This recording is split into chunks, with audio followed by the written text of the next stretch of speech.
கேக்குறேன், அன்னைக்கு அத்தனை கிரௌட் இருந்துச்சு, அந்த கிரௌடுக்கு தகுந்த மாதிரி போலீஸ் பாதுகாப்பு கொடுத்தாங்களா? இந்த இடத்தை எடுத்துக்க சொல்லி நாங்க தான் சொன்னோம்னு ஒரு போலீஸ் ஆபீசர் பேட்டி கொடுக்கிறாரு, அதுக்கு என்ன அர்த்தம்? இவ்வளவு வலி, இவ்வளவு காயங்கள் கொடுத்துட்டு பழிய தூக்கி நம்ம மேல போட்டுட்டு அதுல ஒரு அரசியல் ஆதாயம் தேடுறீங்களேயா? இதுல வாய் கூசாம சட்டசபையில ஸ்டாலின் சார் நம்ம மேல திருப்பி விட்டு அங்க ஒரு அரசியல் செய்யறாரு, அதுக்கு என்ன அர்த்தம்? நமக்காக வந்திருக்கிற மக்களை காக்க வைக்கிறதுக்கு நான் ஒன்னும் ஆதாயம் தேடுற அரசியல்வாதி எல்லாம் கிடையாது. மக்களுக்காக அரசியலுக்கு வந்தவன் இந்த விஜய். எனக்காக எல்லாமும் கொடுத்த என் மக்களுக்காக எல்லாத்தையும் விட்டுட்டு மக்களுக்காக மட்டுமே அரசியலுக்கு வந்தவன் இந்த விஜய்.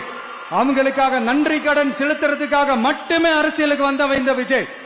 உங்களுக்கு தான் இந்த விஜய் பத்தி நல்லா தெரியுமே.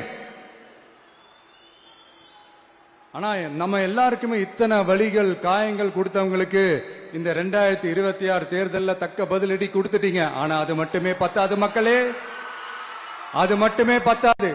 காலகாலத்துக்கும் எழுந்திருக்கவே முடியாத அளவுக்கு நிரந்தரமான ஒரு பதிலடியை நீங்க கொடுத்துக்கிட்டே இருக்கணும்.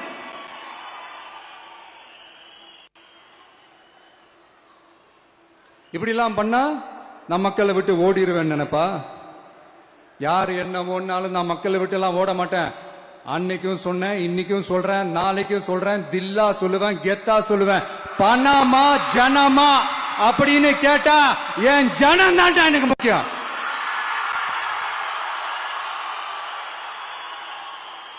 மக்களே, உங்களை விட எனக்கு இந்த காசு பணம் முக்கியமா என்ன? இவ்வளவு குறைகள் நம்ம மேல சொல்றாங்களே, இப்ப நான் சொன்ன மாதிரி அவங்களால ஓப்பனா சொல்ல முடியுமா?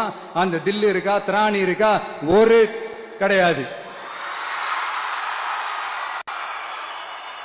ஆனா நம்ம மக்கள் அமைச்சு கொடுத்த நம்ம அரச குறைகள் மட்டும் டிசைனா மாடலா குறைகள் மட்டும் சொல்லுவாங்க.